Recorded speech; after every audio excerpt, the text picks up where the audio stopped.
கடகராசி. கடகராசிக்கு 8வது வீட்டில் தான் ராகு பகவானுடைய பெயர்ச்சியும் 2வது வீட்டில் தான் கேது பகவானுடைய பெயர்ச்சியும். 2025க்கு முன்ன ராகு கேது பெயர்ச்சி வரைக்கும் உங்களுக்கு இடையூறுல தான் நீங்கள் சந்திச்சிருந்துருப்பீங்க, இன்னலத்தான் சந்திச்சிருப்பீங்க. ஏன் ஒரு வம்பு தும்பு வழக்குகளையும் சந்திக்கக்கூடிய தருணமும் உங்களுக்கு உண்டு. படிக்கிற குழந்தைங்க கூட படிக்கிற இன்டென்ஷன் இல்லாமல் தேவையில்லாத டிப்ரெஷனில் ஆகக்கூடிய தருணமும் உண்டு. வீணான விவாதங்களை சந்திக்கக்கூடிய நேரங்காலங்களும் உங்களுக்கு உண்டு. கல்யாணம் ஆனவங்களுக்குத்தான் பிரச்சனை. கணவன் மனைவிக்குள்ள பல கருத்து வேறுபாடுல பிரிஞ்சிருக்கக்கூடிய ஒரு நேரங்காலங்களும் வந்திருக்கும். கடகராசிக்காரங்க நீங்க ஏமாறுவீங்க. ஆணா இருந்தா ஒரு பொண்ணுக்கிட்ட ஏமாறுவீங்க, ஒரு பெண்ணா இருந்தா ஒரு ஆணுக்கிட்ட ஏமாறுவீங்க. இது விதி.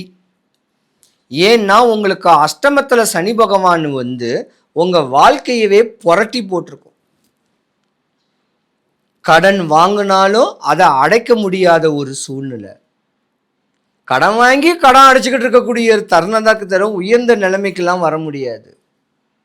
ஆனா இருந்திருந்தாலும் இந்த 2025க்கு வரக்கூடிய ராகு கேது பெயர்ச்சி உங்களுக்கு இன்னலத்தான் கொடுக்க போகுது. ராகுக்கும் சந்திரனுக்கும் ஆவாது, அது ஒரு கதையே இருக்கு. ஜென்ம பகன் கூட சொல்லுவாங்க. 6, 8, 10, 12 துர்ஸ்தானம். உங்களுக்கு 8ஆம் இடத்துல ராகு பகவான் சொல்லக்கூடியது கும்பராசியில இருக்கு. கும்பராசிக்கு அதிபதி சனீஸ்வர பகவான். அந்த சனி பகவான் வீட்டில் இருக்கிறனால தப்புன்னு ஒன்று பண்ணீங்கன்னா உங்களுக்கு தண்டனை கிடைச்சிடும். காசு பணத்தை நிறைய வழியில் கொடுத்துக்கிட்டே இருக்கும், 4 திசையிலையும் காசு கொடுக்கும். ஆனால் உங்கள் உடல் நோயை நீங்கள் பார்க்கணும், உங்கள் ஆரோக்கியத்தை பார்க்கணும். பாசக்கார ஜாதகம் யாருன்னு சொன்னாவே அது கடகராசிக்காரங்க தான். தான் குடும்பம், தான் மனைவி, தான் மக்கள், தன்னை சார்ந்தவங்களுக்காகவே ஓடி ஓடி உழைச்சி கொடுத்துட்டு போட்டிருக்கிற சட்டையும் உண்றதுக்கு உணவும் தான் உங்களுக்கு சொந்தம். சம்மர் வந்தாச்சு.